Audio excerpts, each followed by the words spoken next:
Lust. It's one of the most powerful, confusing, and, let's be honest, exhilarating forces we experience as humans.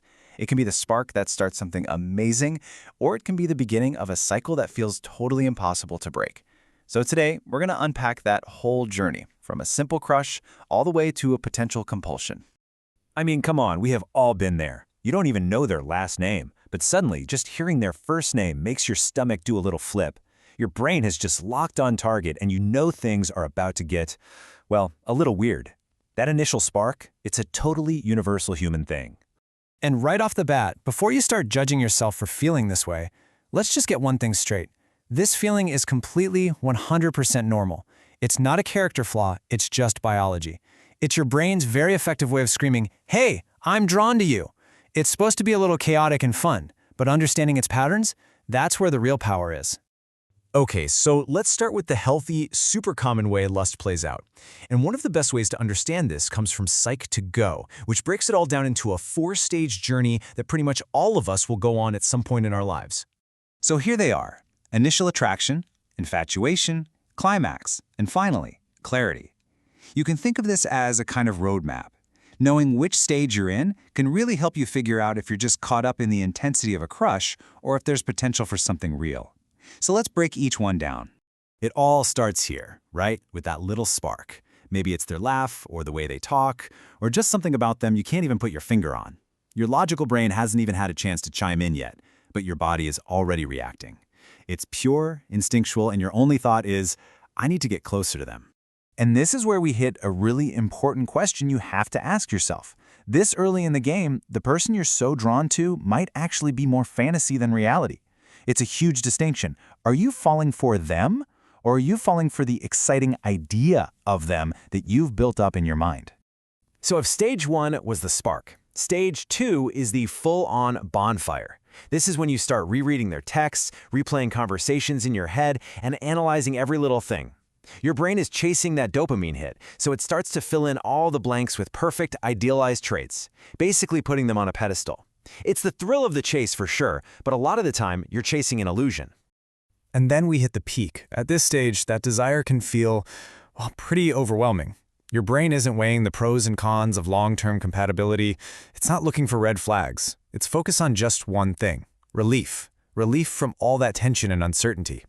And that intensity can make us do things like ignore our own needs just to get that validation. But then, eventually, the chemical storm starts to settle down.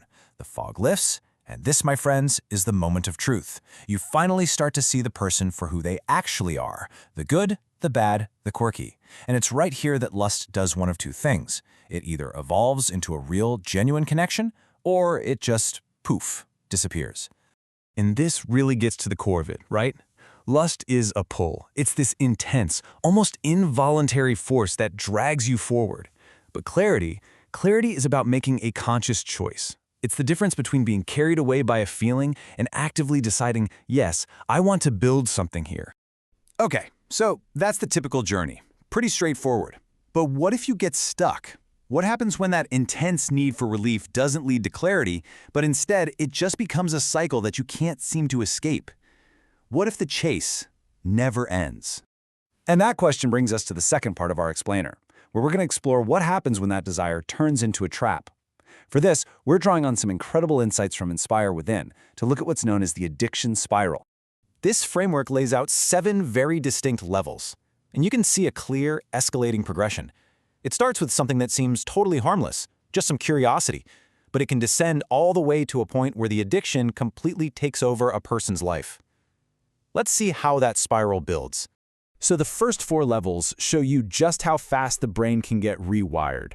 What starts as, harmless curiosity quickly becomes an intentional tool you use for stress relief. Before you know it, it's a daily escape, and then your brain starts needing more and more intense stimulation just to get the same effect.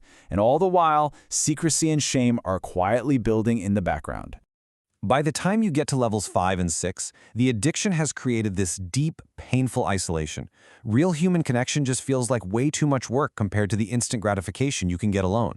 You start canceling plans, avoiding people you care about, and you might even hate what you're doing, but the compulsion is just so strong now that it completely overrides logic and your own self-control. And then, finally, there's level 7, rock bottom. At this point, your entire life revolves around feeding the addiction. The shame is just crushing, and there's this profound, hollow feeling of being completely disconnected from yourself, from the person you were and the person you wanted to be. But, and this is so important, the story doesn't end there. Rock bottom does not have to be your final destination. As the source so powerfully puts it, it can be your foundation, the solid ground you stand on to start rebuilding. It's the beginning of the fight to take your life back. So, we've just walked through two very, very different paths that desire can take. One leads to clarity and connection. The other leads to compulsion and isolation. And the real power, your power, lies in understanding which path you're actually on. Let's just put them side by side one last time. Healthy lust, at its core, is seeking connection. It values real intimacy and it leads to a conscious choice. Addictive lust, on the other hand, is only seeking relief.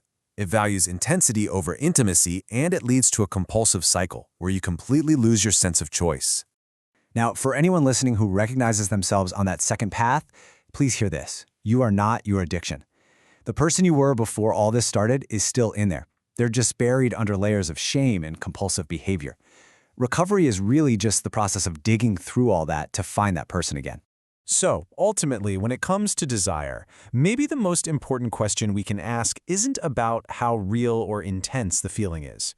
Maybe the real question is about our role in it. Are you in the driver's seat, actually making a choice? Or are you just a passenger, being taken for a ride, just chasing a feeling? Knowing the difference, well, that's everything.